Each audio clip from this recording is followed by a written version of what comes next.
Hello and welcome to the last session in this series, and today we're going to look a little bit more at how you present yourself through your CV, and first we're going to look a bit more at having a growth mindset and being a continuous learner. Now before we do that, I just want to remind you of the different things that we've been looking at over the course of this last 2 weeks. First, we started to look at professional attitudes and behaviours, how important they are when you're looking for work and when you're looking to become employable. We also explored the importance of communication skills, and we started to think about ourselves as great communicators, and we learned about the importance of working with others. So now it's time to start putting it all together, and that's what we're going to do today. Now, one thing that all successful professionals do is that they learn and they improve all of the time, and sometimes this is known as a growth mindset. So really what this means is that you never reach a point of saying, I'm the finished article, I know everything there is to know. There's always room for improvement. So let's explore how we do this. Firstly, it's about attitude. Having a growth mindset means exactly that. You believe that every day is an opportunity to learn and grow. This doesn't mean ignoring your talents or not being positive about your achievements, but it does mean showing that you're always willing to learn. And then it means taking opportunities to learn, whether that's learning on your own, at home, through self-study, or if you're working, making sure that you're learning from others around you.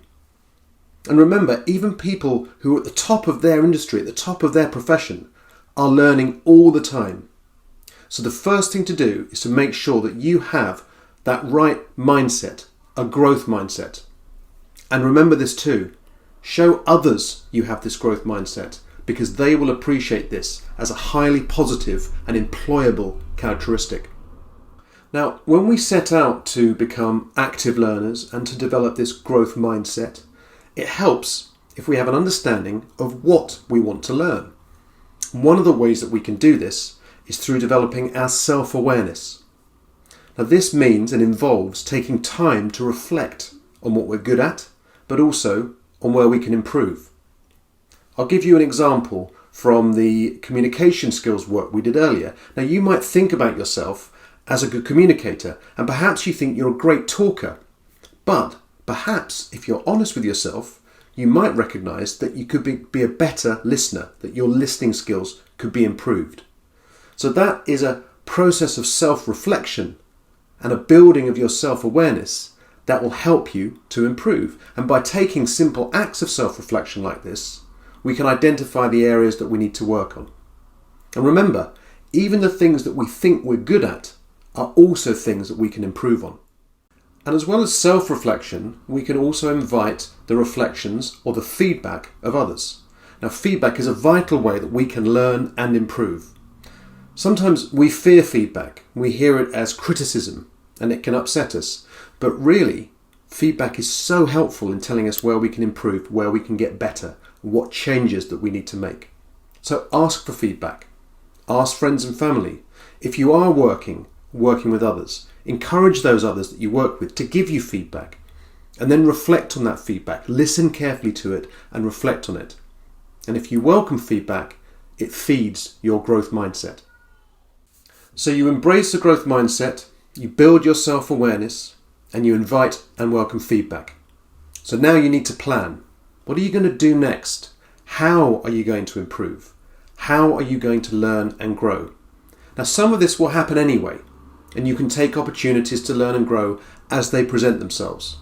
But it's also a great idea to have some kind of a plan. Set yourself some self-improvement goals and think about the actions that you can take to get you there.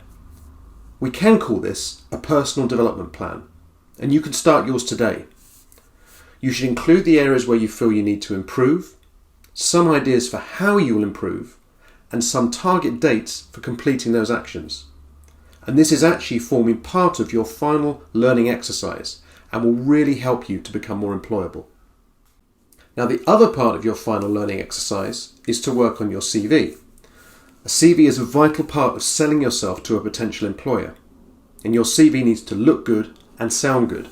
But more than that, it needs to say something unique and meaningful about you and about who you are. Now, as you go through the process of self-reflection and gathering feedback that we just talked about, you'll also start to understand your strengths. What are you good at? Where are you better than others? Why would someone want to employ you? These are the things that you should focus on when writing your CV. Remember, companies who are recruiting often see hundreds of CVs for one job. What will make your CV stand out? What will make that recruiter look again and think about you as a possible employee? Work hard to describe yourself clearly in your personal statement. Be honest and show that you have good self-awareness. Find a space to list your strengths and talk about your enthusiasm for learning. So, just to recap, your final learning exercise has 2 parts. First, create a simple personal development plan. This should include areas you want to work on, what you're going to do in order to improve, and a timeline by which you want to complete your first activities. That's the first part. Then the second part of your learning exercise is to work on your CV. If you don't have a CV, start working on one. If you do have a CV, review it with a critical eye. Think about your personal statement. Think about whether you're demonstrating and showing your strengths. Think about how to show that you have a growth mindset. Now, if you need help with your CV, we have some great resources that we can share with you. Good luck.